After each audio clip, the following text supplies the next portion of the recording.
muy cercano a los espacios sindicales, entonces creo que no es alguien ajeno a, digamos, a nuestras causas y a nuestras luchas. Y bueno, le agradecemos que nos acompañe en esta sesión que sin duda reviste una gran importancia, ¿no?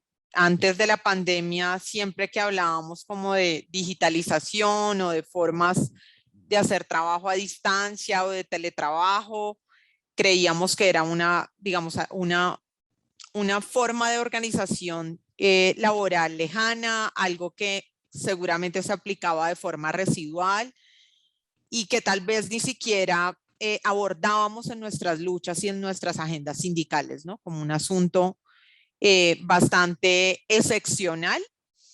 Y bueno, creo que esta pandemia que nos sorprendió con muchas otras cosas, nos sorprendió también con nuevas formas de trabajo, ¿no? Con esas formas de trabajo que implican en muchos casos trabajar desde casa bajo distintas modalidades, porque como sabemos en Colombia somos bastante creativos y creativas, sobre todo creativos, en inventarnos nuevas legislaciones, entonces somos seguro el país campeón de no solo tener teletrabajo, sino varias otras modalidades que ya Iván Daniel nos va a compartir.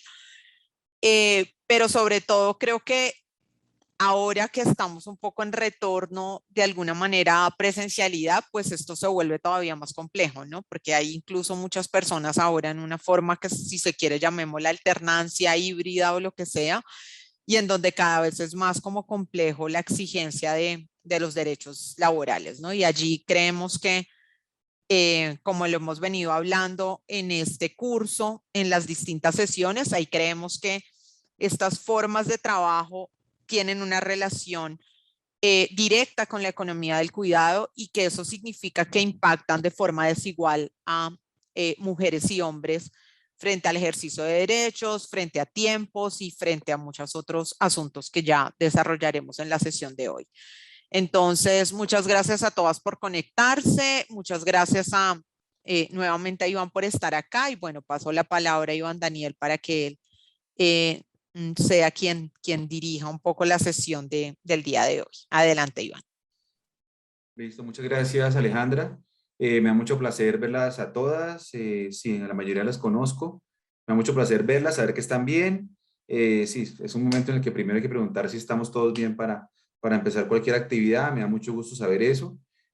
Como dijo Alejandra, la idea es que planteamos un ejercicio en función del curso que ustedes vienen desarrollando para ligarlo a todo este desarrollo, las problemáticas del trabajo a distancia, la digitalización, la robotización, que son temas que, como dice Alejandra, pues hombre, venían en la agenda, pero muy escondidos en el 2019 cuando leímos la declaración del futuro del trabajo de la OIT que cumplía 100 años. Entonces, yo me acuerdo que cuando planteamos este tema como tema de estudio en todos los cursos sindicales, nos decían, no, pero es que eso es para 2025, 2030, no, ¿para qué planteamos eso?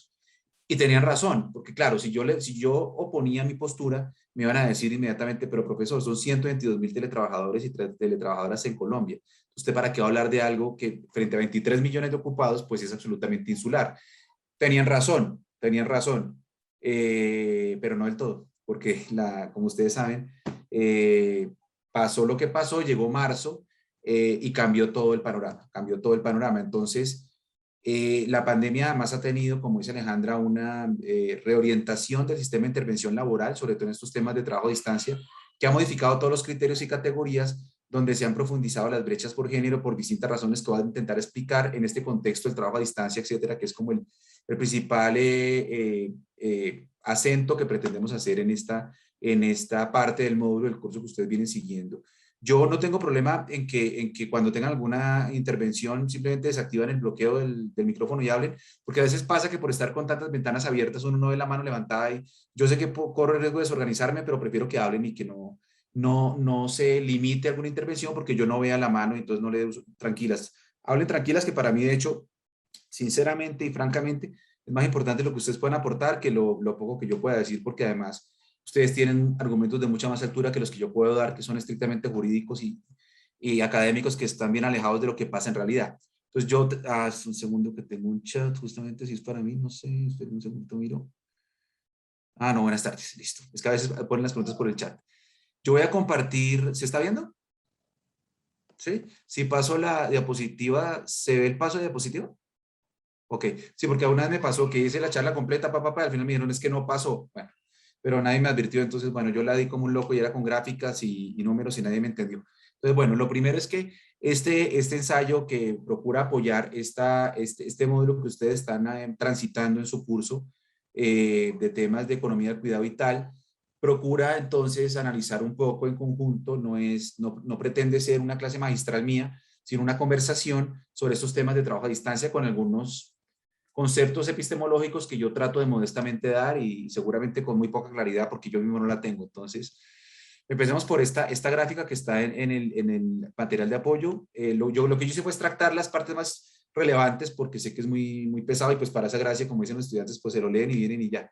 No, la idea es tratar de conversarlo. Entonces, punto de partida, lo que dijo Alejandra. Nosotros tenemos en este país teletrabajo, acá en el centro. Teletrabajo era la modalidad de trabajo a distancia prevalente en Colombia, que si hubiéramos hecho este curso en el año 2018-19, pues yo no hubiera pintado este cuadro, sino que hubiera hecho una exposición con mucho acento en la ley de teletrabajo, que desde 2008 ya venía regulando el teletrabajo en el país y se trataba de un instrumento de generación de empleo a través de la utilización de las famosas, esperen, voy admitiendo aquí la gente que va entrando, que yo también puedo, de las tecnologías de la información y las comunicaciones.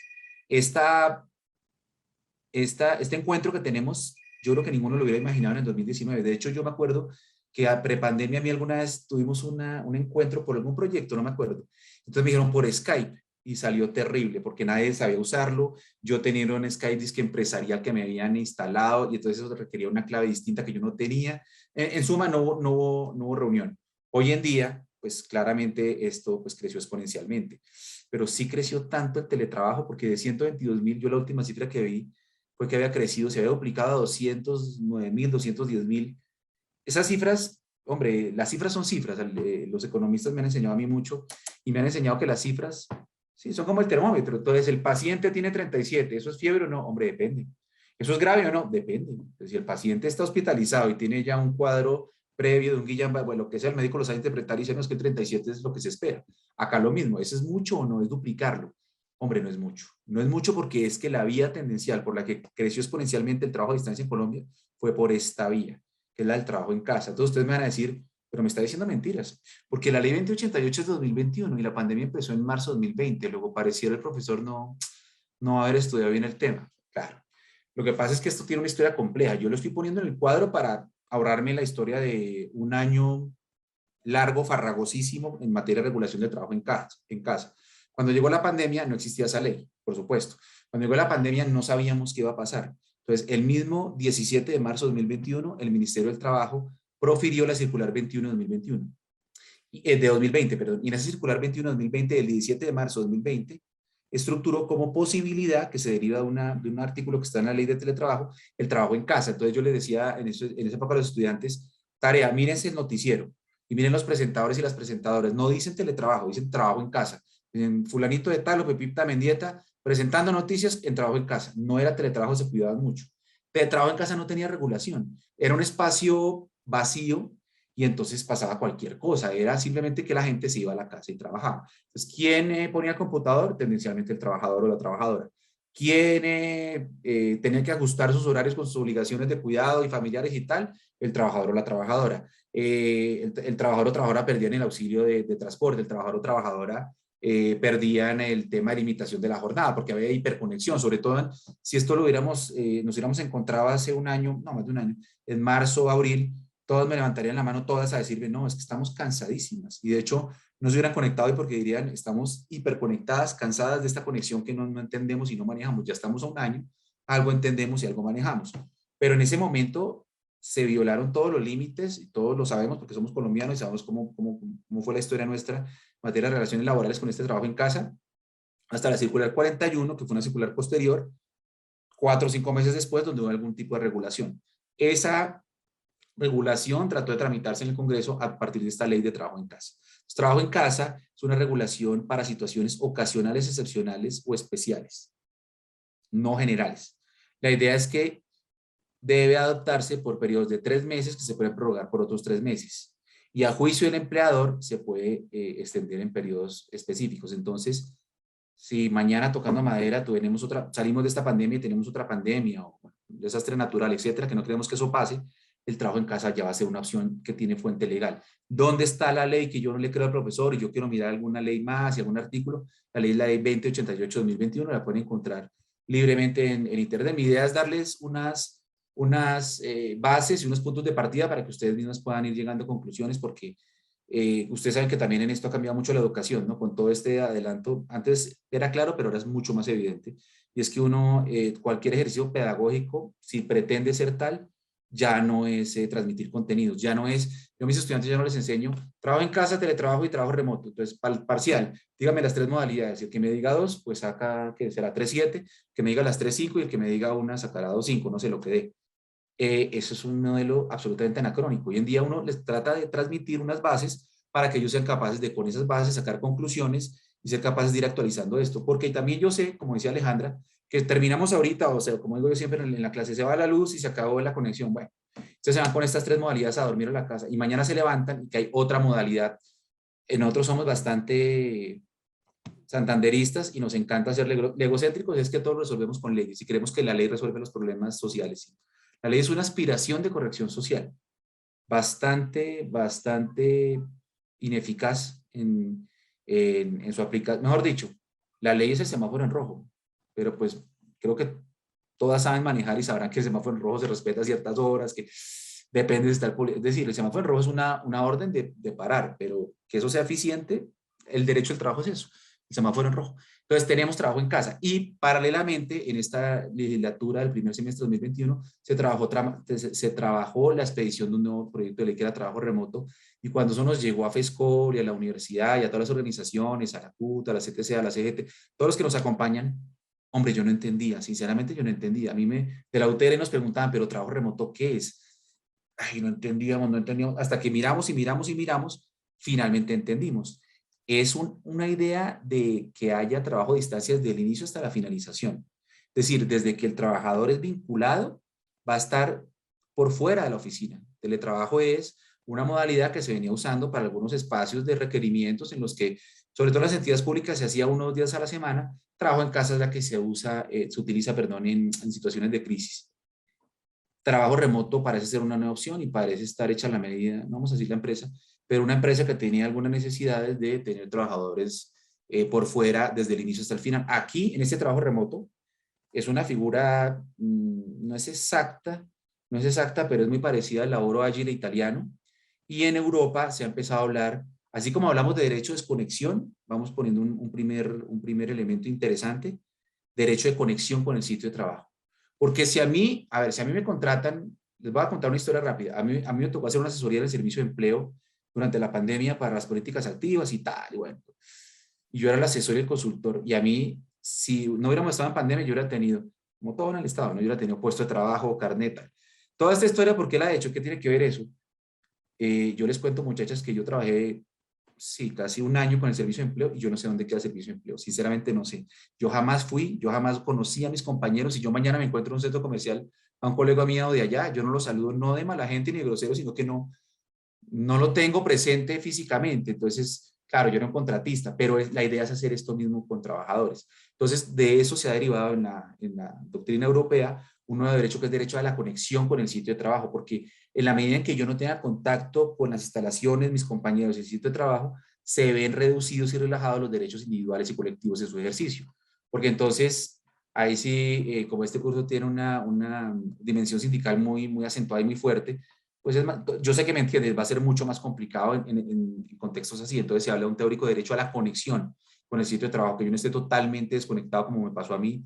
Yo era un verdadero contratista, luego no había problema, pero ¿qué tal que yo hubiera sido el famoso falso contratista del que se está hablando en esta semana, y fuera mi trabajo el que yo dependo además, y yo no conozco a nadie, imagínense? De hecho, los que han trabajado en el sector público me entienden, es dificilísimo el tema de las cuentas de cobro y tal. Yo llamaba a 2 o 3 con los que hice buena relación, pero por el chat, realmente yo no los conocí. Eso genera espacios de reducción de derechos en su efectividad. Por eso, un primer derecho que uno puede empezar a pensar, que no está en la ley colombiana, pero empezar a transitar en los acuerdos y negociaciones, ¿cómo hacemos para tener un derecho de conexión con el sitio de trabajo y que nos haga eh, viable la estructura de derechos laborales y sindicales? Listo. Acá hay unas diferencias en la definición misma que ayuda mucho a lo que acabo de decir. Este es, como les digo, la ley 2088 es para situaciones de emergencia, teóricamente. Para que si vuelve a pasar el COVID no digan, ay, ¿qué hacemos? ¿Una circular? No, teóricamente está la ley. Entonces, como les digo, como está la ley, teóricamente todo va a estar solucionado. Hay que ver qué pasa. Segundo, bueno, sí, bienvenidos a todos. En la ley 1221 de 2008 está el tema de prestar a través de las tecnologías de la información y las comunicaciones los servicios. Y acá la totalidad de la labor se desarrolla de manera remota. Es como el marco conceptual que quiero diferenciar de esas tres modelos conceptuales. En el documento que van a recibir van a encontrar una explicación, un cuadro mucho más extenso, más amplio, con características propias, pero hay denominadores comunes en todos. Quiero resaltar, aunque voy a referirme más adelante, uno que era problemático, especialmente, sobre todo en clave de género, es muy complejo, y era que en el teletrabajo siempre se decía, claro, en el teletrabajo, por el numeral primero, el artículo sexto, los teletrabajadores y las teletrabajadoras no tienen limitación del horario. No tienen limitación del horario y debe el Ministerio de Trabajo velar porque sea razonable la carga horaria. Eso, ustedes saben que con el tema de asignación de funciones de cuidado en nuestra economía machista, no tener horario, pues hombre, es bastante complejo en su realización y va a generar espacios de discriminación muy fuertes. Por fortuna, la sentencia 103 de 2021 de la Corte Constitucional, digo, sí, pero léalo completo, profesor, no me lea solo el artículo, el numeral primero del artículo sexto de esta ley 1221. Léame el parágrafo también que dice que cuando se superen los límites se deben pagar horas extra y recargos por jornada suplementaria. Entonces la Corte dice no puede no haber una modalidad de trabajo que no tenga la limitación de la jornada. Y eso se pega con un tema que les pido que estén muy conectados en lo que van a construir más adelante en los ejercicios, que es la ley famosa 2101 de 2021. 2101 de 2021. ¿Y qué dice esa ley? Ah, sí. Que progresivamente va a ir reduciéndose la jornada de 48 horas como está hoy a 42 semanales. Entonces, cuando ustedes estén allá en la empresa, va a decirles allá el asesor del gerente de recursos humanos, o el gerente de recursos humanos, el jurídico les va a decir, sí, ya la completa. Dice jornada semanal de 48 horas va a disminuirse a 42 y no dice nada de la jornada diaria. Luego yo entiendo que la jornada diaria cuyo límite es de 8 horas quedó derogada. Y yo lo puedo poner a usted a trabajar 9, 10 horas, no le pago horas extras y más bien después, pero que me dé 42. Hombre, no es así. Bueno, no es así, no. Yo no comulgo con esa idea. No es así, no, porque en derecho no es una ciencia exacta. Yo creo que el convenio 01 del 1919, o sea, del siglo pasado, ratificado por Colombia en el año 35 del siglo pasado, de 1935, establece, o sea, Colombia lo aceptó y Colombia se obligó a él, la jornada máxima de 8 horas. Entonces, un primer mensaje es exigir en este tránsito de esta ley, que la reducción es progresiva, el respeto del límite de 8 horas diarias, porque si yo no respeto ese límite y entonces empiezo a sumarle o cargas de economía del cuidado en una sociedad machista, prevalentemente a las mujeres les imputan la carga de cuidado, pues ahí sí que voy a tirarme todas las posibilidades de inclusión ocupacional y salarial en clave femenina. Entonces, además del tránsito que hay que ir haciendo al sistema de corresponsabilidades, que es yo creo que la clave de todo el tema de invertir las brechas de ocupacionales y salariales, pues hay que ir prestando atención al tema de las limitaciones de las jornadas, sobre todo en estas modalidades que Iván, y estamos por transitando. ejemplo, ¿qué tiene cómo poder trabajar lo de la jornada laboral que tú estás planteando al- a, a los contratos que hay hoy como producto, entrega de productos? Porque creo que a partir de eso también hay un mayor aumento de la jornada laboral Claro. y cómo se podría uno abordar ese tema en el mundo del trabajo. Sí, Rodrigo, gracias por esa pregunta. Mira, el tema es, yo puedo pactar contigo el salario fijo o variable. Yo te puedo pactar a ti que te va a pagar X 100 pesos por estar 8 horas disponible para mí. O te puedo pactar que vamos a inventar que el mínimo es 100 pesos. Mi salario mínimo lo tengo que respetar y te pago, no sé, 10 pesos por cada camisa que vendas, porque somos un almacén de camisas. Eso lo puedo hacer, ¿sí? Yo te entiendo la pregunta. Lo que sucede es que independiente de eso, así como debo respetar el mínimo, debo respetar el máximo horario. Y si tú terminas para entregarme ese producto laborando más de las 8 horas y no estás en salario integral y no estás excluida por ser de confianza y manejo, se causan las horas extras y me las tienes que reconocer. ¿Sí me entiendes? Entonces, eso de por producto es una clasificación antiquísima italiana que diferenciaba entre ¿cómo es? labor operis y labor operarum, para diferenciar cuando era independiente y dependiente el trabajador en el nacimiento mismo del derecho al trabajo. Pero ya hoy en día es claro que independiente de eso, si hay factores de subordinación es un trabajador y se debe respetar los máximos, los límites horarios, porque al final, Dori, es la explicación del derecho al trabajo. Es que el derecho al trabajo es eso, es yo comprometo mi libertad durante un periodo. Vamos a inventar, son 8 horas. Y a cambio de eso yo recibo un salario. Por eso es tan importante ese punto que te estás tocando. En la medida en que yo aumente, pues hay unos recargos. Y en la medida en que yo invada la vida privada, pues estoy invadiendo mi facultad patronal de controlarte. Porque yo, claro, yo como empleador sí puedo tener un control sobre lo que tú desarrollas en un espacio que tú comprometes tu libertad pactado. Y eso está reconocido por el derecho, no combatido. Pero ya cuando tú superas eso, esos límites se causan los recargos o simplemente el empleador no está. Que vamos a hablar mucho de eso que estás diciendo, muy, muy interesante, conectándolo con desconexión, que es el tema ya de limitación de la jornada. Pero para responder tu pregunta, Dori, si, no, pero es que eso ya se eliminó, no se ha eliminado.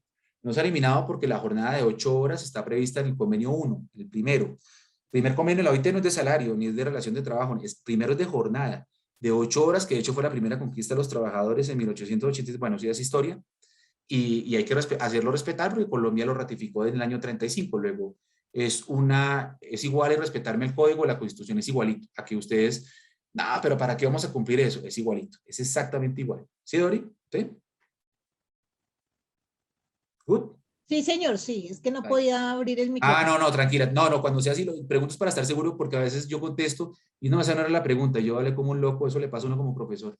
Profesores tenemos ese problema que además tenemos incontinencia verbal. Empezamos a hablar y entonces se va el tiempo y no dijimos lo que teníamos que decir. Es un defecto de todos los profesores. 5:30, no, tengo que mirar el tiempo para no volármelo, porque además está limitado por el Zoom. Listo. Esta definición me parece interesante y es todas las políticas públicas pensadas en lo laboral para el trabajador normal. Entonces se pone el ejemplo de la licencia de maternidad, que es un ejemplo tradicional y transversal de todas las problemáticas de género en el mundo laboral. Y es que se pensó siempre la licencia laboral como un espacio para que las mujeres se ausentaran temporalmente del sistema laboral, a mí no me gusta la palabra mercado, pero se esperaba que llegaran a los puestos de trabajo como si la llegada de un niño no influyera en su vida. Entonces no se cuestionó nunca la disponibilidad ilimitada que tiene teóricamente un trabajador o un empleador. Y esto fue generando que era exclusivamente para las mujeres y fue generando que las mujeres tenían un segundo ingreso para el hogar. No tenían un ingreso principal y eso fue estructurando toda la teoría machista. ¿Por qué digo eso y eso qué tiene que ver con lo que ha pasado? Porque también en este catálogo de normas relativamente recientes, la ley 2114 de 2021, también intenta ir invirtiendo eso. Entonces, ¿cuál es la idea de esto? Lo digo muy rápido. A mí cuando me tocaba explicar licencia maternidad hace muchos años, era de 8 semanas después de 12. Entonces, no, a mí no. Mi profesor me enseñó a mí hace muchos años, yo tampoco tengo tantos años, pero mi profesor cuando me lo explicó hace mucho, y él lo explicó bien. Yo, vea, la licencia maternidad es porque la señora cuando tiene un niño, hay un periodo posterior que se llama puerperio, me decía así. Entonces, ella tiene que recuperarse. Y para la recuperación se le da una licencia. Ella puede cederle una al marido si ella quiere, pero hasta ahí se acaba la clase. Hoy en día, si yo le explico eso a un estudiante, pues le estoy diciendo mentiras. Hoy en día la licencia maternidad no se explica así, ni en el mundo ni en Colombia ya. La licencia maternidad es un sistema de corresponsabilidades. Es un sistema, claro, que tiene un periodo inicial claramente de recuperación, pero no se puede explicar como una carga de la mujer y un problema, entre comillas, exclusivamente de la mujer. Por eso estamos transitando hacia equilibrios con aumentos progresivos de la licencia paternidad. Pues uno hubiera querido que fueran más rápidos y más fuertes, pero bueno, es lo que tenemos. Y de obligatorio disfrute, Eso es muy importante. Entonces, porque el tema es ese, ¿no? Yo soy el hombre y ya pasó, voy a admitir a otra persona, ya pasó en Colombia. En la ley 50 al 90 había una semana que se podía hacer a las mujeres. Hombre, yo no conocí ningún estudio, pero les puedo asegurar que muy pocas personas utilizaron eso. Lo normal es, no, es un problema de la mujer. Yo como hombre, ¿yo para qué voy a utilizar una semana a la mujer? Por eso tenemos una historia y una experiencia poco favorable de eso de semanas que se pueden ceder. Se requiere un poquito más que eso, pero bueno, es simplemente para dejar la inquietud y que ustedes en las negociaciones y desde el punto de vista del trabajo sindical puedan ir pensando en soluciones que vayan contribuyendo en invertir esa lógica de la licencia maternidad exclusivamente femenina. Por eso es muy importante también la ley sobre fuero de paternidad. Esa es muy importante, porque con esa ley, yo como hombre también soy poco atractivo para un empleador en el proceso de selección, sobre el que voy a referirme más adelante en esto del trabajo a distancia, que ya vamos a verlo. ¿Qué pasó en la pandemia? Esto es la parte harta, son números. Pues yo lo resumo acá abajo para no enredarlos tanto. Pues se profundizaron las brechas, efectivamente. ¿Y por qué se profundizaron las brechas? Porque este montón de barras y de líneas, ¿por qué me dicen a mí que se profundizaron las brechas? Porque nosotros estamos en una economía y en un sistema laboral prevalentemente machista. Fíjense, hoy, esto es de agosto de 2021, está la cifra de hoy. Tasa de desempleo para los hombres 9,4, para las mujeres 16,4. Se sigue manteniendo el diferencial entre hombres y mujeres muy fuerte. Y quiero traer a colación estas que son ya 2020, y es que el desempleo femenino estaba concentrado fundamentalmente en rangos de 25 a 54 años, que coinciden con las edades gestacionales y tienen un fuerte acento en trabajo juvenil femenino, en el que hay que procurar ir invirtiendo las barreras que impiden la igualdad ocupacional y salarial. Y acá hay un tema, no me acuerdo con quién lo hablaba, no sé si era con Anaí, bueno, pero un tema gravísimo, y es que en Colombia, ¿cómo yo sé quiénes son los ocupados? En Colombia no se mide trabajo, se mide ocupación, se mide... ¿Ustedes qué hicieron esta semana? Entonces usted, no, yo aquí vendí unos minutos de celular, y otra me dice, no, yo vendí unos tinticos, y la otra me dice, yo le avisaba a los carros porque algunos no tienen el sensor que para que no se estrellen. ¿Y usted le pagaron? Sí, pagaron 2.000 pesos, usted es ocupada. ¿Usted esta semana no hizo nada? Listo. ¿Usted buscó trabajo?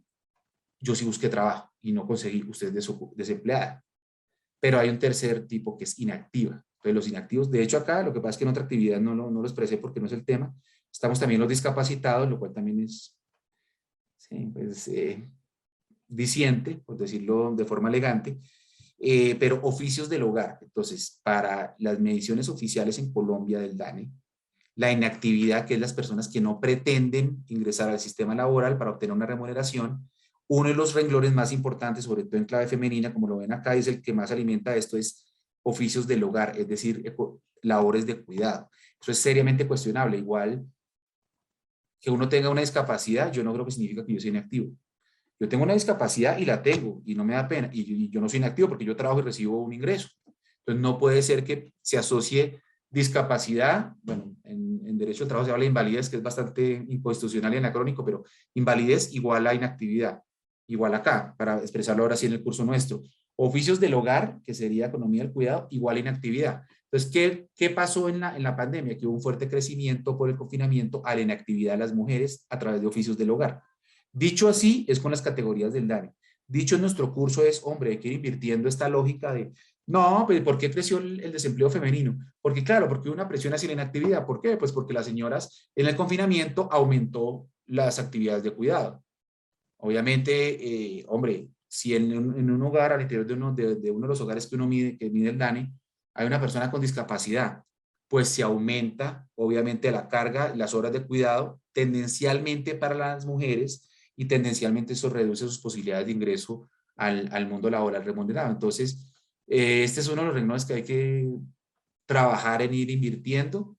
Les digo una pista de otra actividad que también hay que ir. Aquí en otras actividades estamos los discapacitados, que yo creo que es una declaración de exclusión clarísima, porque toda la política que nos venden siempre es, no, es que es inclusión y estamos procurándola, pero hay mil barreras, igual que el tema de género. Entonces, en género sí que hay una contradicción acá, mejor dicho.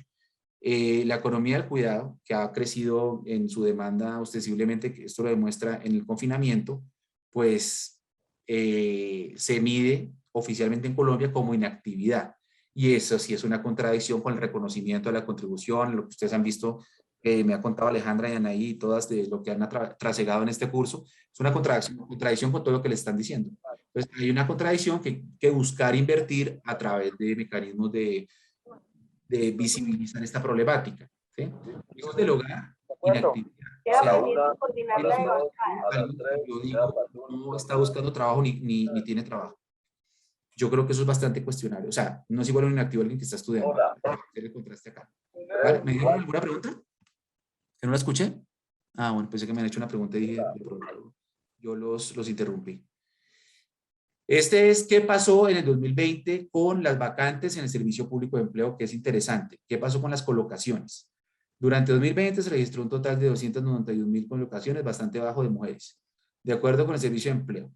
38% mujeres, 61% hombres. Entonces, las colocaciones en la pandemia fueron tendencialmente masculinas a partir del sistema público que tenemos para medir oferta y demanda. Acá están las mujeres, acá están los hombres, claramente la ecuación pues es desproporcionada, desequilibrada en clave masculina para la vinculación en el contexto del confinamiento, y yo creo que tiene una relación especial con esta otra gráfica. Claro, esto es muchas gráficas y mucha economía sobre la cual yo hablo irresponsablemente porque yo soy abogado, como dijo Alejandra, y yo no debería hablar de esto, pero pues he tenido que irme enterando, no aprendiendo.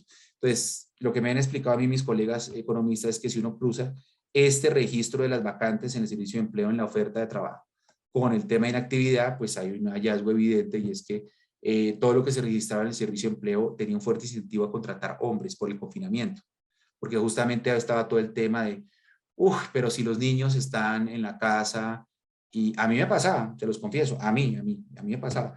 Entonces Alejandra me decía, no, vamos a hacer un webinar, y va a ser a las 9 de la mañana, y ella no me puede, yo le decía, no puedo a esa hora. A esa hora mis hijos tienen 6 y 3 años, se conectan a la clase, y mis hijos no se van a conectar solos. Si yo no estoy detrás de ellos exigiéndoles y parándome a que se conecten, en ese momento era la única forma de tener un vínculo con el ciclo de estudio. Y estoy hablando de un espacio donde no hay brecha digital, donde podíamos conectarnos, como estamos haciendo ahora. Entonces piensen un segundo cuál era el incentivo para los empleadores cuando registraron estas vacantes. Hay, de hecho, estudios muy interesantes sobre el lenguaje de las vacantes que se registran en el servicio de empleo, que es tendencialmente masculino, se buscan hombres, salvo en sectores feminizados y tal, pero hay unos hallazgos allí que creo que para ustedes pueden ser muy interesantes. Yo traigo por el tema que estamos tocando, el confinamiento, y que pasó en 2020 con el crecimiento exponencial de las modalidades de trabajo a distancia, que van a encontrar en el documento que estamos compartiendo. Yo creo que esta gráfica la conocen muy bien todas, pero simplemente es para recordarles que, hombre, el grado de identificación con este tipo de frases, pues es el que explica toda la problemática de qué pasa en un contexto de confinamiento. El deber de un hombre es ganar dinero, el deber de la mujer es cuidar el hogar y la familia. Se identifican con esto, no solo los hombres, las mujeres también, en un porcentaje muy alto. Las mujeres son mejores para el trabajo doméstico que los hombres. Una madre que trabaja puede formar una relación tan cálida y segura como una madre que no trabaja. La cabeza del hogar debe ser el hombre. Lo que les digo, hay una fuerte tendencia cultural a, no, es que el ingreso de la mujer es un segundo salario del hogar voy a admitir acá, para cuadrarse, entre comillas, porque el ingreso fuerte es el del hombre. Eso, pues obviamente, si la sociedad tiene esa concepción y ese imaginario colectivo, pues claramente el famoso techo de cristal pues difícilmente se va a romper, y difícilmente en un contexto de confinamiento pues no vamos a hallar los resultados que acaba de mostrar de una fuerte depresión en cuanto a la brecha de hombres y mujeres ocupacional y salarial. Quiero compartir, me parece interesante, y es, tengo 4 hijos, ¿sí? ¿Qué dice un hombre? Necesito que me asciendan porque tengo que cuidar a mi familia, o sea, yo soy el hombre, soy el macho y tal. La mujer, no, yo no puedo aspirar al ascenso, tengo que cuidar a mi familia y a mis hijos. Entonces, fíjense el concepto cuidar a mis hijos. Esto es interesante para ustedes. ¿Qué es cuidar? O sea, ¿qué es economía del cuidado? ¿Qué es cuidar para un hombre en esta ¿cómo se llama esto? En esta gráfica, en esta caricatura? Para un hombre, social y culturalmente, cuidar a mi familia, no, yo soy el hombre de esta casa, tenemos 4 hijos, bueno, me toca cuadriplicarme y ver cómo logro que me asciendan ahí, que estamos en promociones en este momento en mi trabajo. La mujer dice, no, pero yo me pongo a que me asciendan, me van a triplicar el trabajo, entonces yo en realidad no voy a poder cuidar de mí. Este es un estereotipo muy claro que hay que ir invirtiendo y que tiene mucho que ver con la profundización del confinamiento.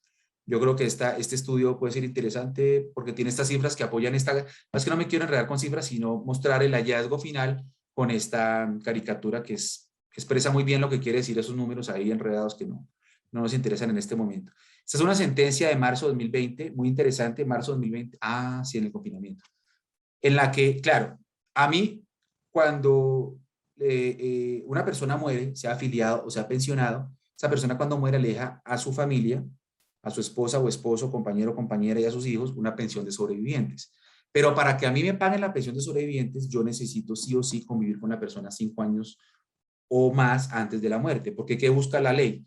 Pues que si yo era la persona que obtenía el ingreso para esta familia, o mi esposa, y tocando madera, ella o yo morimos, pues hay un ingreso del hogar que se está perdiendo y por eso hay una tasa de reemplazo en las pensiones de sobrevivientes y tal. Bueno, en un caso específico, una pareja se había separado de hecho, por temas de maltrato intrafamiliar y por temas de violencia de género. Entonces la corte acá dijo, sí, entonces, sí, a ver, si la regla es la que yo dije, la regla es, usted tiene que estar con el esposo o con la esposa 5 años antes de la muerte, ¿cierto? Y estar en un problema tremendo de violencia intrafamiliar y puede haber hasta un feminicidio, mejor, puede haber de todo. Le toca a la señora, pues, quedarse ahí los 5 años porque si no va a perder la pensión. Fíjense lo equivocado del derecho en esa exigencia.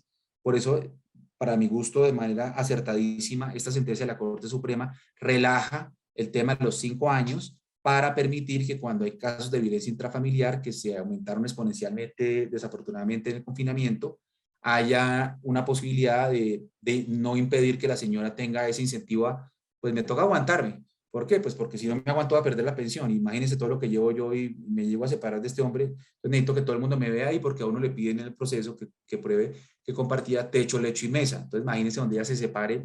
Entonces no podemos constituir incentivos para que la violencia intrafamiliar se profundice. Esa es una sentencia que puede ser interesante para ustedes en el contexto de confinamiento.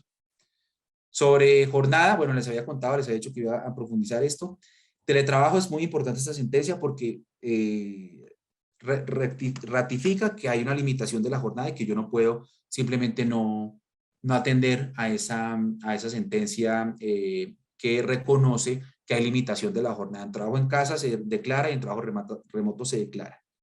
Igual que, regálenme un segundo, voy a bajar acá, no, entonces vamos a ponerlo acá. Igual que derecho a la desconexión, ¿sí? Porque ¿cuál es el problema? ¿Cuál es el problema de esto? Que si yo le explico a mis estudiantes en 2017, 2018 la jornada, pues yo me demoro 10 minutos. Miren, muchachos, la jornada es de máximo 8 horas. Si usted se pasa las 8 horas, va a tener unos recargos, depende si es en el día va hasta las 9 de la noche. Lo explico muy rápido. Pero si yo les explico eso a ustedes hoy, no me van a entender cómo así que uno llega, pincha el carnet, entra a la empresa, dura 8 horas, 1 hora de almuerzo, sale, vuelve a pinchar el carnet y cumplió las 8 horas. Eso ya no funciona así. Ya yo estoy en la casa y estoy hiperconectado todo el día. Y si hago una encuesta acá con las 20 personas que están en este momento en el salón, estoy seguro que me va a dar 100% que todos sienten que ha aumentado la carga laboral y las horas de disponibilidad del empleador. Estoy casi que seguro que todos me van a decir eso. Saludos de parte de... ok. Estoy seguro de eso, estoy seguro de eso. Entonces, el problema es cómo hacemos para limitarlo. Hay un derecho a la desconexión reconocido expresamente en la ley 2088-2021 y en estas dos leyes de forma indirecta. ¿Cuál es el tema? El tema no es reconocerlo, porque pues yo puedo decir, tienen derecho a la desconexión y ya.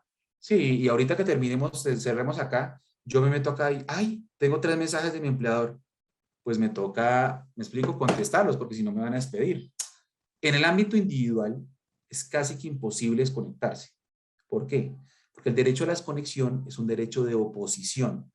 O sea, es un derecho de yo ser capaz de decirle a mi empleador, papá, son las 9 de la noche, mi hijo no se quiere dormir, me toca ir allá porque si yo no estoy, él no se duerme. Además, es un ejemplo real. Si uno, los que tienen hijos chiquitos me entienden, los niños les da miedo, entonces, que si mi papá y mi mamá no me acompañan, no se van a dormir. Eso a todos nos ha pasado. Y el empleador diciéndome, acuérdate que el informe es para mañana, mándame ya la primera versión. Uno, pues a esa hora tiene un sentido. Entonces, ¿cuál es el tema? Que es un derecho de oposición. ¿Yo qué diría? ¿Y qué sería deseable? Que como está reconocido al menos en algunas leyes y la limitación del horario, al menos formalmente, hay que buscar mecanismos de efectividad, porque es un derecho de oposición en un contexto de despido libre. Luego es casi que imposible ejercer. Colombia tiene un sistema de despido no causal. Me explico eso que está muy enredado. A mí en Colombia, salvo que yo tenga un fuero, me pueden despedir de un día para el otro y me pagan una indemnización y se acabó. No puedo hacer nada. Salvo casos de fuero, pero eso es la excepción. La regla general es que en Colombia rige la regla de estabilidad relativa impropia. Eso está muy enredado en castellano. Castellano. ¿A ustedes los pueden despedir? Porque no les gustaron mi camisa. ¿Me pueden despedir mañana? Sí. Lo que pasa es que yo tengo un fuero, pero si yo no lo tuviera, me voy, me pagan una plata, sí, la pago, pero me fui y perder el trabajo en contextos como el que estamos atravesando y salió la cifra de desempleo 12,3%, pues yo no me arriesgo, ¿saben? Entonces, es muy difícil de hacer efectiva esa garantía de desconexión. De hecho, en un encuentro que tuvimos, los colegas uruguayos decían, el derecho a la desconexión no hay que regularlo, simplemente la limitación de la jornada. Claro, pero es que ellos tienen una tasa de sindicalización mucho más alta y no tienen un sistema de despido libre. Entonces, cuando yo me viajo en esa teoría que dijo el uruguayo a Colombia y aterrizo en el avión, pues me cambió el contexto. Entonces yo les explicaba, sí, pero es que en Colombia la tasa de sindicalización es muy baja, el despido es libre, y tenemos una tasa de desempleo altísima. Luego nosotros, animarme yo a decirle al empleador, no le contesto a esa hora, es complejo, y hacer respetar la limitación horaria, que debería poder hacerlo. O que se causen retardos por jornada suplementaria. En definitiva, yo sí creo que hay un trabajo en cabeza de las organizaciones sindicales muy fuertes en ese sentido para traducir a garantías efectivas la desconexión prometida en la ley, la limitación de la jornada en últimas. Entonces, fíjense que ya hay dos conceptos aparentemente contradictorios, pero no lo son. Una cosa es derecho a la desconexión, que es la limitación horaria. Yo quiero que se respete, pero entonces necesito instrumentos sindicales, porque puesto así, pues nadie lo va a respetar. Estoy poniendo el semáforo en rojo sin multas por pasárselo. Pues, ¿quién lo va a respetar? Y dos, derecho a la conexión con el sitio de trabajo, porque en esquemas de acento y fuerte externalización por la vía de los modalidades de trabajo a distancia, los trabajadores pueden sacrificar sus derechos individuales y colectivos. Por eso es importante establecer sistemas de conexión con los sitios de trabajo y con los compañeros a través del derecho a la conexión. Sé que me estoy pasando de tiempo un montón, ya voy a terminar, tranquilos. Simplemente traje a la presentación dos temas que están en el material, pero me parece importante evidenciarlos, que son dos figuras españolas que me parecen interesantes de pandemia, previo a la pandemia, y ahora las están, voy a admitir a otra persona, ahora las están ejecutando.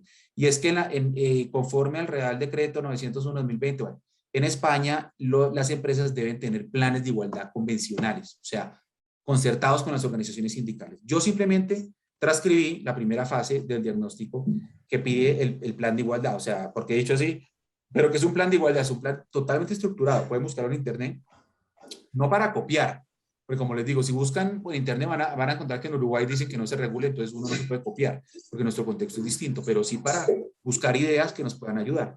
Entonces yo simplemente, esta parte me pareció muy interesante, porque esta parte que está acá, proceso de selección y contratación, es fuertemente, presenta espacios de discriminación muy fuerte. Porque ¿cuál es el problema del derecho del trabajo? El derecho del trabajo tiene varios problemas, pero uno de los principales es la fase precontractual, que no está en mi clase. Yo cuando le enseño a un estudiante, le enseño, contrato de trabajo es esto, desde el contrato de trabajo hasta la finalización. Yo no le enseño qué pasa previo. Previo no hay ningún vínculo.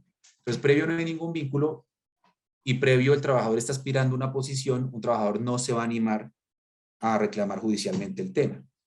Entonces, esto ha ido cambiando. En la ley 2114 hay unas huellas de efectividad de los temas de respeto de las pruebas de embarazo en los procesos de selección, pero hay que complementarlo, porque en este contexto, al menos de lo que me han ido contando a mí, trabajadores con los que uno conversa y tal, se han ido profundizando problemáticas muy complejas, porque claro, además por vía, por estos medios virtuales es mucho más difícil todo. Entonces, pregunta, a cualquiera de las que está aquí, en un proceso de selección, ya, ¿y qué edad tienes? No, yo tengo 22, 23 años, ya. ¿Y estás casada? No. ¿Te piensas casar? Mira, no le he planteado, tengo un novio y tal, ya. ¿Y han hablado de tener hijos? Ya. Eso a mí, ahora, cualquiera de ustedes traduzcanlo a mí, ahora va Iván Daniel, a mí no me lo van a preguntar en el proceso de selección, pero eso es difícilmente controlable, porque la trabajadora que está en ese momento no se va a animar a ello. Entonces ya tenemos antecedentes de la Corte Constitucional que pueden ayudar también a irlas consolidando en cláusulas convencionales, me parecen interesantes. Por ejemplo, les pongo un ejemplo de entrega de los resultados de las pruebas de selección médicos de preocupacionales, se llaman. No es si yo tengo fiebre, si yo tengo un Guillain-Barré, si yo tengo una ELA, si tengo una esclerosis, si tengo un lupus, no. Es si yo soy apto para desarrollar la labor. El titular de esos resultados soy yo. Así como cuando ustedes sacan sangre y le sacan un cuadro hemático, el cuadro hemático es de ustedes, yo no lo puedo ver. Bueno, ustedes se lo llevan al médico, pero eso es habeas data. Igual acá. Entonces pasó ya que una señora se animó, porque ya era para un tema de un ascenso interno en una empresa, ella se animó a demandar el tema por tutela, y ya la Corte, si la necesitan, la puedo compartir, aclaró y dijo, los titulares de los exámenes médicos preocupacionales son los trabajadores. Además ayuda a eso, porque si yo no sé qué dice el examen médico, y pues es una empresa contratista al empleador que le pone aquí un chulito, que dice la señora está embarazada, pues no le voy a decir que está embarazada, yo no le voy a dar la noticia, le digo, no, pues no, mira, había una persona mejor cualificada que tú, ¿y quién va a pelear con eso? Además, cuando estoy aspirando al puesto es difícil. Entonces, sobre ese espacio de difícil efectividad de derechos, hay mucho que trabajar desde la vía convencional ante la ausencia de respuestas legales y jurisprudenciales en Colombia, creo yo. Y bueno, todo esto me parece interesante: formación profesional, clasificación, promoción y condiciones de trabajo. ¿Listo? Estas son pistas de qué podemos ir trayendo a nuestro ejercicio sindical para usar la imaginación y además usar lo que tenemos en algunas legislaciones comparadas. Y finalmente este, que es el famoso decreto 6 de 2019, que reformó el artículo 34 del Estatuto de los Trabajadores en España. Allí está todo el tema de jornada de trabajo en España. El Estatuto de los Trabajadores, en ese artículo es regulado eso desde que fue expedido, pero en el año 2019 se hizo esta reforma para permitir lo que se denomina el derecho, el right to request, el derecho de solicitar adaptaciones razonables en la distribución de la jornada. Y esto viene de una idea alemana que es convencional, no legal. En Alemania lo que se hizo fue reducir la jornada a 28 horas semanales en el sector metalmecánico. Es decir, Alejandra lo sabe mejor que yo, metalmecánico es un sector, hombre, muy importante en Alemania. Acá no tanto.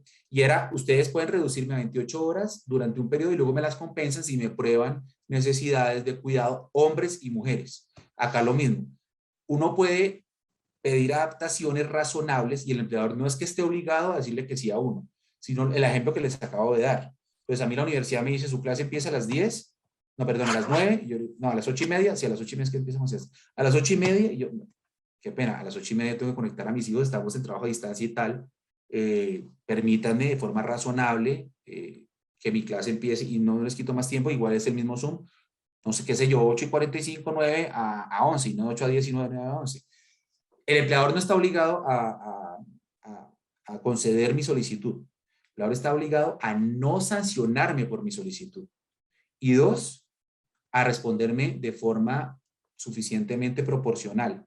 Una empresa, creo que era en Murcia, fue fuertemente multada simplemente por aburrir a una trabajadora no hacer el ajuste que ella estaba solicitando. Tiene un niño recién nacido, pero entonces esto, para que no sea machista y para que no termine profundizando las brechas de género, lo que es que incentivar que hombres y mujeres sean capaces de pedir el ajuste razonable.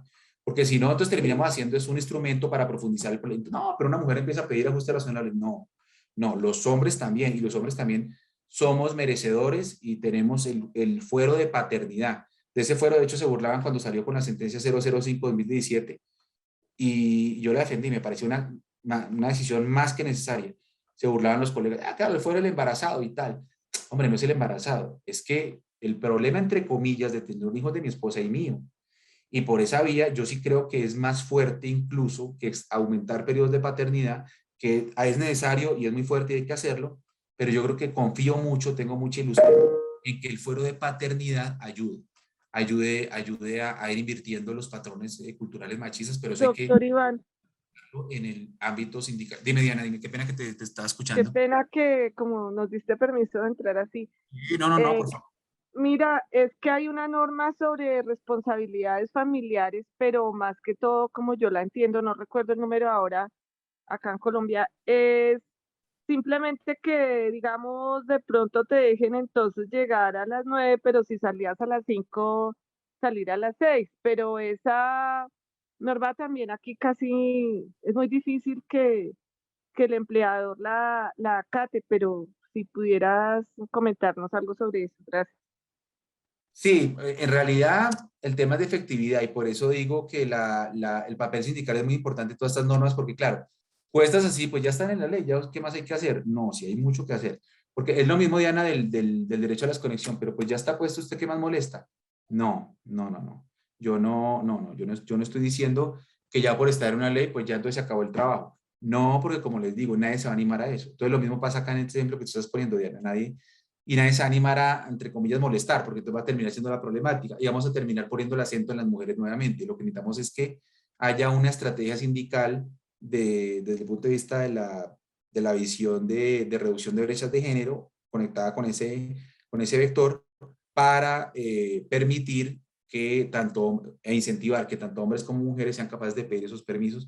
Y es el mismo right to request, es el mismo right to request. Sobre la pregunta de Diana, aprovecho, en la ley 2101 de 2021, la idea es también eso, ¿no? Equilibrar la vida familiar y la vida personal. Y uno de los artículos posteriores ya a la reducción de la jornada establece que el famosísimo Día de la Familia del año 2017, pues se va a ir derogando también, conforme se vaya reduciendo la jornada. Entonces, pues es contradictorio, porque si yo estoy apostando en una ley a reducir progresivamente para mejorar los equilibrios de la vida personal y la vida laboral de los trabajadores y las trabajadoras, pues derogarme la ley del Día de la Familia pareciera estar en contradicción con la idea que dije inicialmente, ¿no? Pero es eso, Diana, es cómo hacemos, que de hecho tu pregunta la aprovecho porque es justamente lo que queremos hacer, es cómo hacemos para que eso que yo he dicho tenga una traducción en el ámbito de la actividad sindical, sobre todo en este espacio de modalidades de trabajo a distancia, que como les digo, yo sinceramente todo esto, ¿de dónde ha salido? De toda la evolución que hemos tenido en la pandemia. ¿En qué estamos hoy? Como dice Alejandra, en un tema complicado que creo que también, sí, creo que también en el documento, y es el tema de reactivación. Tema de reactivación, que es la resolución 777-2021, donde contra el proceso de vacunación los trabajadores tienen que ir regresando progresivamente a la presencialidad, y eso ha generado muchos problemas. De hecho, lo que prefieren las empresas y los trabajadores es alternancia. En las encuestas da ese resultado, pero puede generar temas de mayores espacios de conexión con el sitio de trabajo y poco respeto a la limitación de la jornada y el tema de equilibrio de la vida familiar y personal. Dori, ¿levantaste la mano o se te quedó levantada? Sí, no, no, yo quiero levantar la mano y es porque tú estás hablando sobre el trabajo en casa, el teletrabajo y el trabajo remoto. Y esa concepción del trabajo híbrido que se ha venido imponiendo en el mundo del trabajo, de que nos vamos a hacer un trabajo híbrido, no está contemplado en esta ley. ¿Se puede implementar eso en el trabajo? O simplemente es como los empleadores utilizan para llevarnos al trabajo remoto? O sea, ¿cómo sería eso ahí? Pues Dori, yo como lo entiendo de lo que he visto, de lo que se ha hecho en la práctica, es una vez superemos la emergencia sanitaria, la ley 2088 no me la puedes usar porque es para situaciones ocasionales, excepcionales o especiales. Entonces ahí me toca descartarla. Trabajo remoto me lo tienes que descartar porque acuérdate que es desde el inicio con unas posibilidades del empleador de que te presentes, pero son excepcionales. Yo creo que está muy parecido a lo que se venía haciendo con teletrabajo, y era que sobre todo en las entidades públicas te decían 2 o 3 días de trabajo, 2 o 3 días en la oficina presencial. Y el teletrabajo tenía más fuerza, estaba mejor articulado, tenía auxilio de conexión, que eso es lo que vamos a trabajar ahorita en los ejercicios. Yo creo que ya en el proceso de reactivación progresivo, una vez se supere la emergencia sanitaria, la única vía que tienes es teletrabajo, que creo que es la pregunta, ¿cuál sería el mecanismo idóneo jurídico? Es teletrabajo. Ahora, ¿eso es conveniente o no? De lo que yo he visto inicialmente, está generando espacios de mayor compromiso, sobre todo para las personas que tienen actividades de cuidado, y se ha profundizado mucho esa imposibilidad de acceder a las lógicas de disponibilidad empresarial para personas con este modelo, porque entonces terminas duplicando el esfuerzo y parece no repartirse suficientemente bien las obligaciones de cuidado y reconocerse suficientemente bien todo el tema de economía de cuidado sobre el que versa este curso. Es la evidencia desde mi percepción inicial en lo que estamos transitando, pero seguramente va a tener elementos de juicio más sólidos cuando finalmente superemos la emergencia sanitaria. Lo veo lejano, pero va a llegar el momento. Tengamos optimismo, muchachos. Edilma, ¿ibas a decir algo? ¿O se te levantó la mano? Sí, con este tema del trabajo híbrido, pues tengo compañeras que deben trabajar de 7 de la mañana a 6 de la tarde, de lunes a viernes, pero además deben cumplir con otros productos, ¿no? Y les dicen que esos productos pues no hacen parte de ese horario y que ellas verán que tienen que entregarlos. Pero entonces lo que estamos viendo es que allí hay más de las 8 horas Hace diarias, rato se la voló. mucho más de las 48 horas. No, ¿a qué hora empieza, Edilma? 7 de la mañana, una hora de Eso, sí. almuerzo y terminan a No, las 6 de la tarde. no, pero a mí me da de las 7 a las 4, ya tiene las 8 horas, ¿no? Sí, pero igual el que no le guste, pues puede renunciar, que hay mucha gente haciendo fila para... No, por eso te digo, Edilma, por eso te digo, ese semáforo en rojo. ¿Cuál es el problema? Que si tú tienes, y aquí no hay policía, bueno, sí lo sabes, y no hay multas por pasar, pues nadie lo va, ¿sí me entiendes? Sí, yo sé, es por comisión, pero entonces el tema de Dilma es, como tenemos un sistema de despido libre y derechos de oposición muy débiles, justamente es el espacio idóneo para la actividad sindical y para ver cuál es la magia del sindicato, que yo sí tengo protección y yo sí puedo oponerme, yo sí puedo hacer un contrapeso. Pero si yo soy yo no tampoco me opondría, o sea, yo soy y yo sí he estudiado y yo tal, pero a mí el rector, imagínense, el problema para mí. Entonces uno termina, obviamente, si no tiene un apoyo sindical o un apoyo jurídico, pues como tú dices, nadie se va a oponer, nadie se va a oponer. Pero como me lo estás diciendo, estoy contando así muy por encima, pensando que hay una hora de almuerzo, al menos 2 horas extra, dependiendo si es después o antes de las 9 de la noche, diurnas o nocturnas. Si además estás a disponibilidad del trabajador en mayores tiempos, hay una sentencia de Dilma famosísima de la Corte Suprema previo a la pandemia, de un trabajador que el tipo, este era hombre, el tipo trabajaba en empresas de servicios públicos en Pereira. Y el tipo le dijeron, vea, profe, usted es el que se sabe la clave para activar la energía en todo Risaralda cuando se va, cuando hay un accidente. Y él era el único que sabía la clave. Entonces, los fines de semana, tipo, fresco, vaya a descansar, pero cuando lo llamemos que hay un accidente, tiene que llegar rápido a poner la clave. Entonces, ¿qué dice la corte? Pues este pobre hombre estaba celebrando la primera comunión del bebé, el cumpleaños y tal, estaba con el celular acá, estaba de hecho en esta conferencia con el celular acá, porque en el momento en que le dicen se cayó la luz, sale corriendo. Entonces, por estar a disponibilidad del empleador, se reconocieron todas las horas extra de los fines de semana en ese caso específico. Mejor dicho, la disponibilidad es la que explica el pago del salario y los recargos. Como te digo, el derecho del trabajo se explica es por el compromiso de libertad del trabajador al empleador a cambio de un salario por un periodo determinado, no, porque si no estamos devolviéndonos a antes de 1851 la esclavitud. Por eso es que el derecho del trabajo limita el poder patronal subordinante a unos espacios que allí se estarían violando, y lo que procedería en principio es el reconocimiento que no sé si lo reconozcan, de recargos por trabajo suplementario y algo de, sí, dependiendo si es mayor el tiempo, hay que mirar, porque si lo está superando, igual está sometido a inspección, vigilancia y control del ministerio. ¿Sí, sí, ibas a decir algo, Aleja?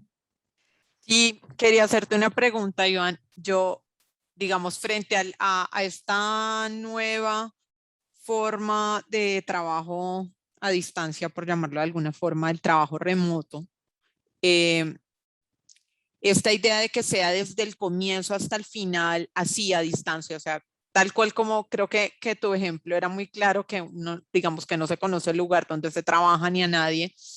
Yo había escuchado en algún espacio, que ahora no recuerdo cuál era, que eso también en materia, por ejemplo, de ascensos, de escalar, afecta mucho más, y que allí también, digamos, podría haber también algunos sesgos de género. O sea, normalmente las mujeres tenemos muchas más dificultades en ascender, y si tú le agregas una forma en la que siempre es trabajo remoto, eso complica esas posibilidades. No sé cómo lo ves tú. Totalmente, porque es que además, sí, volvemos al punto. Yo tengo a Pedro Pérez, a Pepita Mendieta y a Juan Medina para ascender. Y además no los conozco. Y es para ascender, imagínate. Entonces, además del problema que tengo, que los tres no los conozco, tengo a la mujer que, ay, pero además de todo, me explico, va a ser difícil que venga y va a ser, no. Por supuesto que profundizas el problema de la brecha de género en promociones, claro. Entonces tendrías que buscar medidas afirmativas para corregir eso sindicalmente. Sí, definitivamente sí hay una dificultad mayor, claro. De hecho, si tú me preguntas, yo soy yo, ¿cuál fue mi problema grande? La renovación del vínculo, porque claro, nunca me conocieron, pero después era difícil. Si yo hubiera sido mujer, hubiera sido más difícil todavía, estoy seguro de eso, y tuviera tenido menores posibilidades de que me renovaran el contrato, hubiera sido mucho menor. Pero sí, hay una barrera inicial general, ¿ah? General, en mi caso, porque era un contratista de una prórroga. Pero luego tienes el tema de, como mujer, que pues tienes una mayor desventaja claramente de partida frente a mí, y la señora Pepita Mendieta si no tiene ninguna posibilidad de que la hace. No, está muy interesante el punto, claro. Claro, y eso debe ser trabajado también sindicalmente.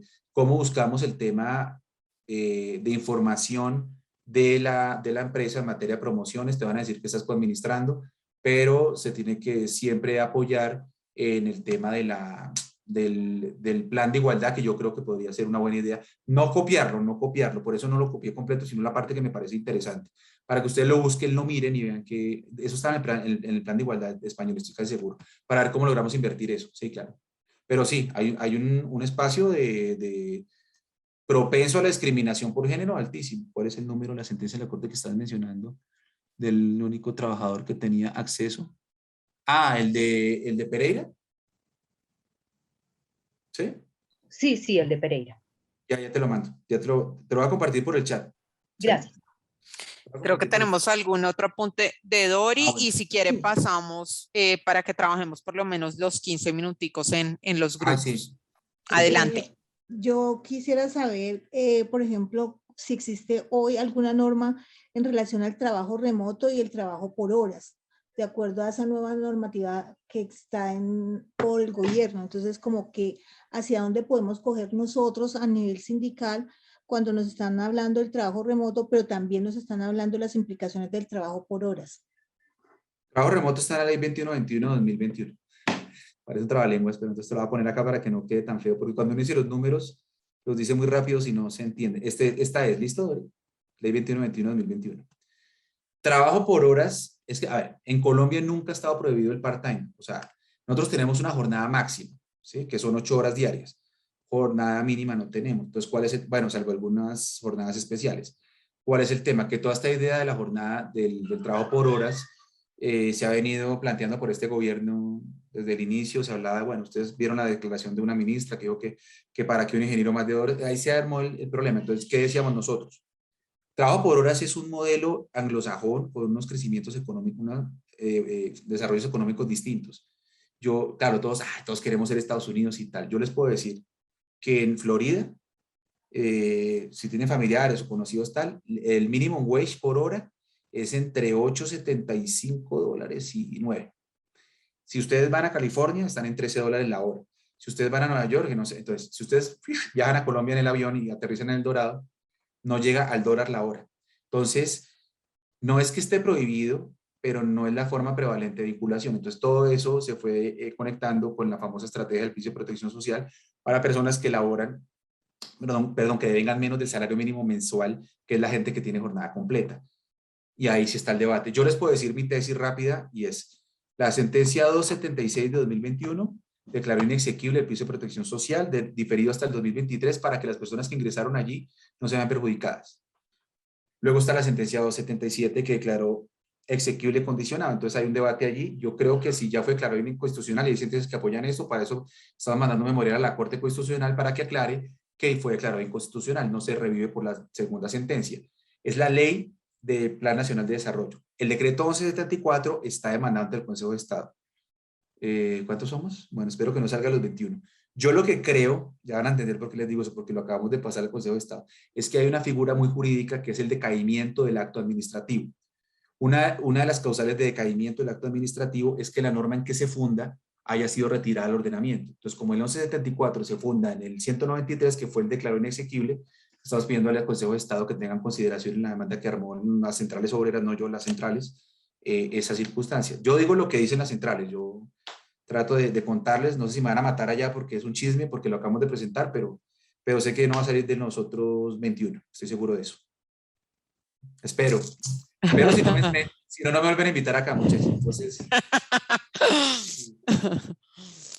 espero. Bueno, creo que entonces son las Ya comparto. 6:20, si les parece, trabajamos 15 minutos y Es muy fácil. ¿Cuántos somos, Aleja? somos 21. No te preocupes que ya los grupos ahorita, Marcela y Tania nos están ayudando con los grupos. Entonces dale, si quieres, a contarnos qué hacemos en los grupos y ya. Sí, pero quiero saber cuántos grupos son para dar 3. 3 grupos. Listo. Un grupo va a trabajar temas de Si jornada. quieres, Iván, qué pena te interrumpo. Si quieres, ¿escribo? dejémoslo en el grupo, sí, en el grupo 1, y ahí nos dices que hay que trabajar. El grupo 1 son 15 minutos y después lo comparten con sus compañeras, que sé que tienen mucho más que aportar de ello, que yo, perdón. Va a hablar del equilibrio. ¿Qué hacer de la vida familiar y laboral y las actividades de cuidado? ¿Sí? Es el grupo 1. El grupo 2. Ay, yo puse enter. Bueno, qué pena no haber puesto enter. Grupo 2 va a decir lo que yo dije, el tema de derecho a la desconexión. Sí, es muy bonito decir, tiene derecho a la desconexión, pero ¿qué hacer yo como sindicato para tratar de que eso tenga una traducción de efectividad? Y grupo 3, no, y grupo 3.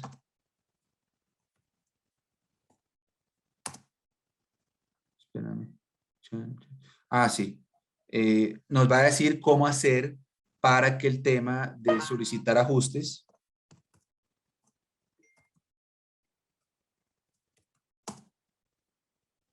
se mantenga en una estrategia de equilibrio de género. ¿Sí me explico? Para que no, el tema de incluir el right to request, el yo poder pedir ajustes por obligaciones de cuidado, no se invierte y termina diciendo, oye, es que las mujeres son las que van a pedir eso. Entonces, ¿cómo hacer para que, la estrategia de equidad? ¿Para que qué? Porque cuando yo les cuento la verdad, cuando nosotros trabajamos este tema, ahí están los tres. Mucha gente me decía, sí, pero es que eso de solicitar ajustes va a terminar profundizando las brechas de género. No, pues es que no está hecho solo para las mujeres. Yo tengo que ser capaz, ¿y cómo hacemos para incentivar que yo también pida eso? Y yo lo tengo que pedir, porque lo que les digo, tengo 2 chiquitos y el más chiquito está en pre-nursery, ni siquiera está en jardín, y ese sí que lo tengo que yo llevar y él no se va a ir solo a la ruta ahora que ya está en presencialidad. ¿Cómo hacer para que yo también lo pida? Y que yo también y no termine siendo una profundización de la brecha. Son esos 3 temas, muy rápido, los trabajan y ya comparto por acá la sentencia que me la pidió de Dilma, ya sé dónde la tengo, es que a veces tiene uno más información acá que en el computador. La tengo Iván, una la pregunta. tenía acá, dime. ¿Qué pasa con los hogares con jefatura femenina que son el 40% de este país? Pues justamente eso es lo que tenemos que ver, cómo logramos que se reconozca que esas dobles jornadas pues no impidan a esa señora que tiene la jefatura del hogar del país, pues que sea penalizada. O sea, que ¿cómo hacemos para invertir la penalidad por maternidad, la penalidad por incluso posible paternidad, Anaí? Porque tú sí, si tú tienes 20 años, pero te lo puedo asegurar que te van a preguntar en el proceso de selección. Sí, lo que pasa No, es sabes que que... eso, huepuchica, cuando uno lo piensa como en los hogares, como más cercanos, pero cuando en mi familia hay de todo. Entonces uno dice, ¿cómo hacer? ¿Entiendes? Porque allá hay hogares con pareja en este país, según datos, son solo el 47%. 13% son hombres, jefes de hogar, digamos, solos, pero pueden, como digo yo, tener su bultico. Y mujeres jefas de hogar solas, pero tener también su bultico, su amiguito, su amiguita, lo que sea. Pero son los mayores responsables. Entonces, ¿qué hacer Claro. en eso? Es decir, esa parte, y yo creo que las mujeres que están acá entienden eso también porque pasa en todos los Claro. espacios muchísimo. Es muy Entonces, regresivo en la pandemia, regresivo en la pandemia. No, total, por eso aprovecho la intervención de Anaí y cambio. Yo sé que ficha puesta, ficha que no se puede mover, pero acéptenme esta. El grupo 3 no es, cambiémosle. El grupo 3, estrategias precontractuales, o sea, selección. ¿Qué puede hacer uno como sindicato para llenar ese espacio que la ley no tiene ninguna estrategia? Que es el problema de Anaí. Entonces, pero el problema es ya listo. Entonces, cuando yo te voy a seleccionar, entre tú y yo, Anaí, ¿a quién van a seleccionar? Pues obviamente a mí, porque yo soy el hombre, el macho, el que va y tiene un hijo, se va a hacer matar. A nadie es un problema porque va a estar pidiendo. Entonces, ¿cómo hacemos para que en selección todo eso que está en la ley de prohibir la discriminación por prueba de embarazo, de prohibir, entonces cambiemos, es que no se puede borrar acá, pero esto de solicitar, omitámoslo y mejor trabajemos estrategias precontractuales, selección, yo había anotado el otro, pero no pasa nada. ¿Sí? Para ver si podemos darle respuesta también en parte a la pregunta Anaí, con el grupo no, 3. la verdad sí No, no es está bien, necesario, está bien, está tranquilo, bien. pero eso es que eso todo el tiempo uno lo tiene aquí en la cabeza, es decir, Claro, pensamos en mujeres y seguimos teniendo en la cabeza el hogar tradicional, todo eso. claro. Sí, no, totalmente. Espérate, voy a ver si lo tengo acá. Sí, yo creo que eso lo podemos trabajar en este. ¿Listo? Bueno, entonces si quieren vamos a los grupos. Eso. Ya regresamos. Como no nos queda mucho tiempo, compañeras, ¿les parece que nos tomamos, qué, 3 minuticos por grupo para contar un poco si nos llega a quedar faltando tiempo, podemos poner la próxima sesión los primeros 10 minutos para completar, pero solo como para ser como súper juiciosas con el tiempo, sobre todo de quienes llegaron. Dime. Aleja, el enlace que compartí es el de la sentencia. Ah, listo. Pero ábranlo Gracias. ahora porque una vez se cierre, se pierde. Entonces tienen que abrirlo ahora. Entonces, si quieren, quienes estaban preguntando, y si les parece, vamos entonces con el grupo 1. Si alguna compañera del grupo 1 nos quiere contar en 3 minuticos lo que conversaron. Le damos la palabra a Esperanza, a Edilma. Dale, Dilma. Bien, el grupo 1 estábamos hablando de equilibrio de vida familiar y qué podíamos hacer. Entonces hablamos de 2 ámbitos, digamos, el ámbito del trabajo y estábamos viendo que en las convenciones colectivas sí es necesario poder establecer jornadas laborales, una jornada diaria que incluso sea menor de las 8 horas, porque pues estar en su casa, asumir todos los gastos, implica además ser, digámoslo de cierta manera, más productivo desde su casa, ¿no?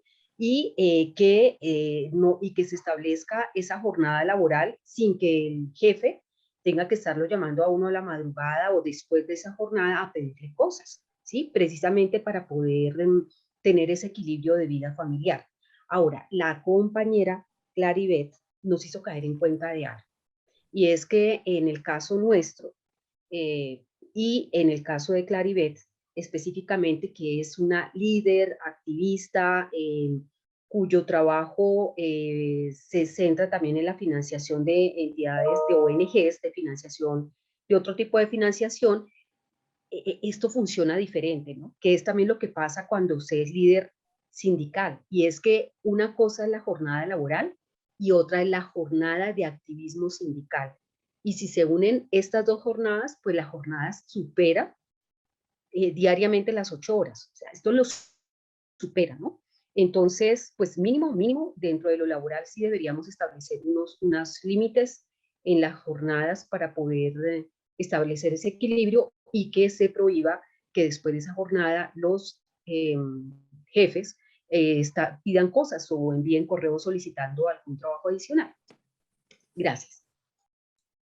Gracias a Dirma. Bueno, les cuento rápidamente, el grupo 2 estábamos conversando sobre el tema de la desconexión. Entonces ahí salían como varios asuntos interesantes. Uno, reflexionábamos como también a veces en esta idea pues de póngase la camiseta, comprométase con su trabajo y hay mucho desempleo, cuide su trabajito, pues a veces también hay como una digamos, no hay un autocontrol en los tiempos y por eso cuando uno pregunta normalmente, sobre todo ahora en pandemia, todas y todos estamos como, sobre todo todas súper desbordados de cosas que hacemos. Entonces, igual creíamos que hay maneras como de que realmente se limite ese tiempo, ¿no? Entonces, de cómo lograr que efectivamente en esos tiempos que se suponen de desconexión, pues no puedan acceder a ti vía correos electrónicos o vía mensajes, porque lo cierto es que no sé si a todas nos pasa, pero normalmente uno recibe un correo que además tiene ya en su celular y es difícil decir como, no sé, son las 6 de la tarde y yo trabajo hasta las 5:30, ya no respondo. Entonces creo que sí hay digamos, unos elementos que se pueden incluir vía negociación y que los empleadores deberían ser más proactivos en incluir, porque la norma pues es como, tienen derecho a la desconexión, pero como no acatar una orden en tiempos que deben ser de desconexión no se te vuelve un problema, o incluso cómo puedes sancionar a quien te contacte en tiempos de desconexión. O sea, hay que como llenar mucho más de contenido ese derecho, ¿no? Yo creo que está bien haberlo incluido, pero pues necesita otras cosas. Mencionábamos ahí para que no se convierta pues en un asunto, en ese semáforo en rojo que a veces nos pasamos por alto.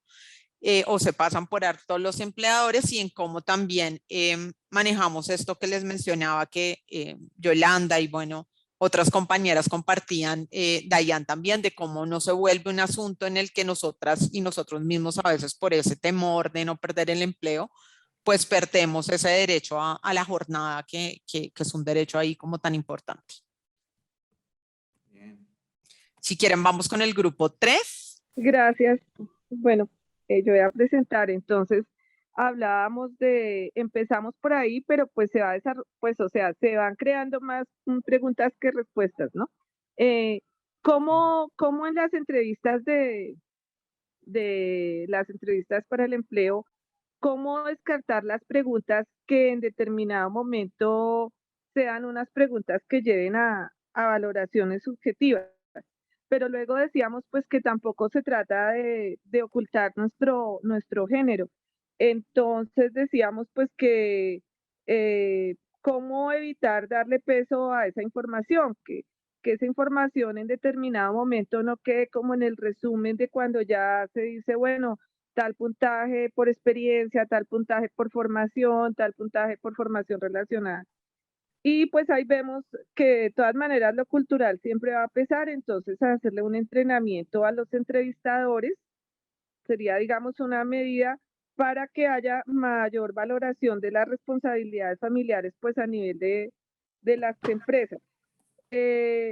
Otra medida que podría hacer es justificar, o sea, que cuando, por ejemplo, es una mujer joven que no fue seleccionada, se obligue a los seleccionadores a ir de una manera sustentada por qué no seleccionaron a esa persona, o sea, que no simplemente, no, es que me gustó más tal, sino, no, bueno, esta mujer cumplía con todo, escriba la razón objetivas por las cuales a ella la descartaron. Ah, bueno, no, era que su experiencia no era tan relacionada, eso es otra cosa.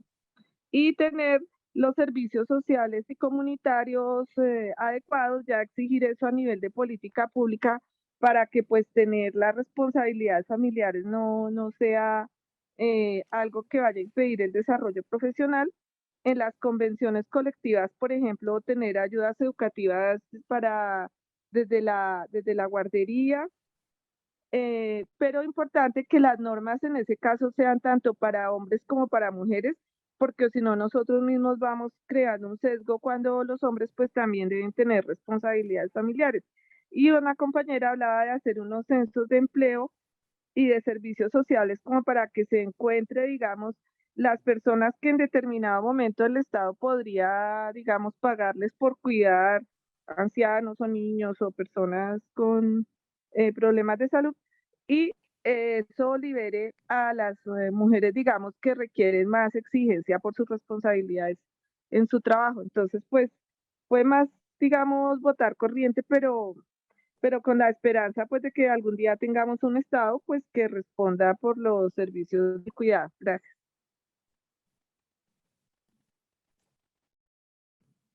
Gracias, Diana, y bueno, gracias a todas por su participación en los grupos. Iván, 2 minuticos para cerrar. Sí, muy rápido. Quiero resaltar, con todo esto de la ley 2101, es responsabilidad de los sindicatos nuestra el tema de proteger la limitación de la jornada. Y quiero simplemente, cuando Aleja les comparta el documento, van a encontrar que en la primera parte está una cita de Carmen: jamás Carmen cederá, libre nació y libre morirá. Una de las óperas que enmarca de mejor forma el tema del feminismo es Carmen, de Georges Bizet, que curiosamente se presentó en 1875 y por eso está ahí relacionada, y fue un estruendoso fracaso. ¿Saben por qué fue un fracaso? Porque ¿cómo así que la protagonista era Carmen? ¿Y quién era Carmen? Carmen era una trabajadora, una cigarrera, trabajaba en la fábrica de tabacos de Sevilla, se ennovió con don José, después se ennovió porque ella quería con un torero en la obra y al final fue asesinada en un feminicidio por don José, pero Carmen siempre reivindicó su libertad desde el inicio hasta el final de la obra. Entonces, esas expresiones artísticas yo creo que pueden apoyar muy bien este tipo de ejercicios. Como tenemos poco tiempo, quería poner una partecita, pero no alcanzamos, pero las invito y las animo a que hagan ese tipo de conexiones para que puedan llegar a espacios de sensibilización siempre más fuertes, pero no se les olvide nunca que Carmen nació y murió libre y es un ejemplo de feminismo hermosísimo que ustedes pueden conectar para cualquier ejercicio que tengan que realizar de sensibilización al interior de sus organizaciones. Siempre es bueno echar un poquito de mano de temas no tan aburridos como el derecho de la cultura y de la ópera, que nos enseña más de lo que creemos, pero no se les olvide. Bizet murió en junio, se estrenó en marzo y en junio murió muy triste por el fracaso estruendoso. Hoy es una de las óperas francesas más representativas de ese país en el mundo operístico. Simplemente las animo a que si tienen algún día tiempo y curiosidad puedan ver Carmen de Georges Bizet. ¿Nos regalas el enlace y sacamos el ratico para verla? Gracias. Claro No, que ese sí sí. es Carmen de Georges Bizet. Simplemente buscan en YouTube. No sé cuál sea la mejor versión que les parezca Okay. chévere, que esté traducida. Gracias, bien. Hay Porque no todas varias están traducidas. versiones, hay varias versiones hermosas, hay varias, es rico de verla. Exacto. Compañeras, muchas gracias y muchas gracias a ti, Iván, por No, usted. este rato. Realmente ha sido contrario a muchos momentos tan jurídicos, para nada aburrido. Entonces, muchas gracias por tu compromiso y bueno, porque creo que además la explicación estuvo supremamente interesante para todas. Y nos vemos en 15 días, compañeras, con el tema de las licencias. Perfecto. Gracias, Iván Daniel, chévere. Chao. Muchas gracias. Gracias a todos, nos vemos. Gracias.